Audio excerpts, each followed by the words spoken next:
We need a 5 to 10 year period to militarily, as you know, build be on an equal footing with the Chinese. Arnab, please tell me, what have the Chinese done which makes them such a favorable partner for us? No, they're not. Of course not. I'm no China fan at all.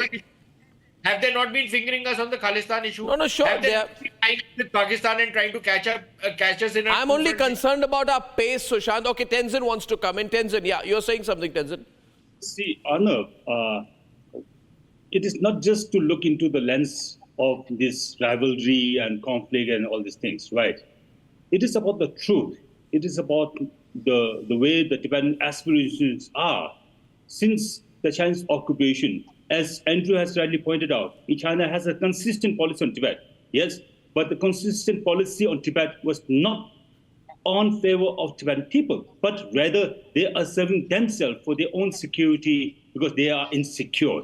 So over the last 6 decades, China has been impressing all these policies just for themselves, not into fulfilling the aspirations of Tibetan people. So therefore, this high-level delegation is symbolic, not just symbolic. It's important to tell China.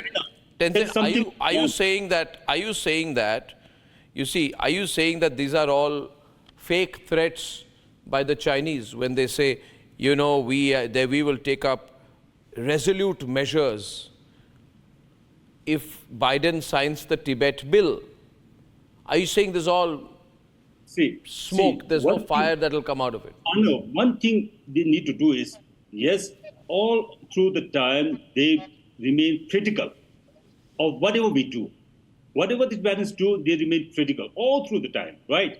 So this time, they had also released the press statement, right, today.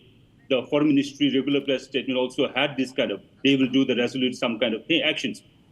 Now the one thing they need to do is, the resolute action, what they have to do is, they need to look within themselves, retrospect, right, in retrospections, to see what they have done for the Tibetan people, right? If they got the answer, what they have done for the Tibetan people, then that's it. So for the last so many decades, we are here, voice of those voiceless Tibetan, asking for the freedom. But my point is, can the Chinese escalate at all? I'm not saying vis-a-vis India. Can the Chinese escalate vis-a-vis America, Andrew? No. Can they escalate vis-a-vis America? Can they really escalate? Do they want to? Well, Tibet is a very, very sensitive issue for China for a long, long time. And of course, China has been extremely consistent in opposing any kind of formal recognition of the Dalai Lama as the leader of Tibet. And so that's why the Beijing has made very strong concerns about these maneuvers.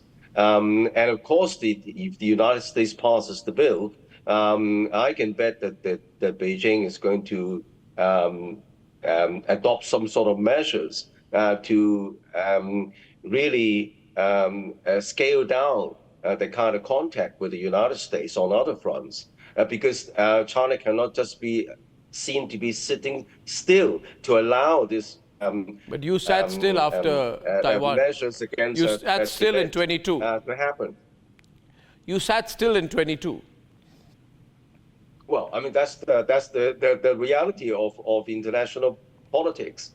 I think we've got to take this in their stride. Michael, what do you think? Look, you know, it's hard to say. This is a very fraught relationship right now between the U.S. and China. And you know, as was noted before, what we've seen play out over the last few days is not unprecedented. You have had American political leaders meet with the Dalai Lama, and it'll probably happen again. And this is part of the challenge for diplomats in Washington and Beijing, and New Delhi for that matter, is how to manage all this. I can't speak for Beijing's position, but Washington's position is, I think, not to let this rivalry or this competition spiral out of control that much. But then again, there's very important positions and clear signals that U.S. leaders want to send to China. Yeah, particularly on this issue. I am as of now, Michael, I'm only focused on the fact that I feel that if we are being friendly with America, the least America does is stop being unfriendly with us, Sushant. I mean, I think their attempt at trying to use Nikhil Gupta to defend a terrorist is in very poor taste. I mean, to use all your government machinery to defend a terrorist and go public with it, to antagonize a country you call a strategic partner is in very poor taste. Sushant, you wanted to add something else. Arnab, I'll just say three things very quickly. One, on this whole Pannun issue and this whole Gupta issue, I think you need to have a separate debate because we need to discuss it far more in greater detail about what I would call the perfidy of the Americans on this particular issue, that they allow a terrorist to run openly, freely, threaten the Indian Prime Minister, threaten to bomb airlines, and no action is taken against him.